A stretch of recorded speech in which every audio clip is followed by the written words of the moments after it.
चाललंय. अरे संतोषचं भांडण आणि ह्या पोरांचं भांडण ओबीसी विरुद्ध मराठा भांडण होतं का? नाही रे. खंडणी विरुद्ध चांगला माणूस आडवा आला म्हणून आमचा सरपंच गेला, एवढंच भांडण. अरे धायगुडे बोलले बाबा, मी जास्त नाही बोलणार. परत आम्ही बोललो की म्हणते लगेच हे जातीवाद. हाके साहेब तुमच्या पाया पडतो, कुणाचं बी उचल घेऊन कुणीकडे बोलत जाऊ नका. आई शपथ तुम्हाला विनंती आहे.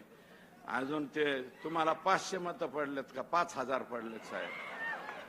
इथं माडा शेजारीच आहे, इथून पलीकडे. आणि नाही, मला तसली टीका करायची नाही.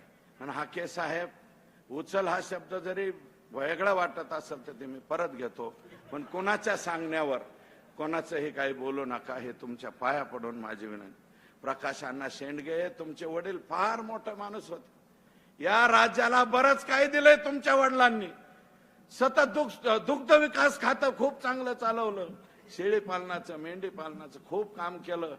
आमच्या तिथं भाऊच्या धाक्यावरती सुद्धा शिवाजीराव शेंडग्यांनी खूप मोठं काम केलं. तुम्ही लोकसभेला उभे राहिले, तुम्हाला 8550 एवढेच मतं पडले. तुम्ही सुद्धा म्हणता संपूर्ण ओबीसी समाज धनंजय मुंडेंच्या मागे आहे.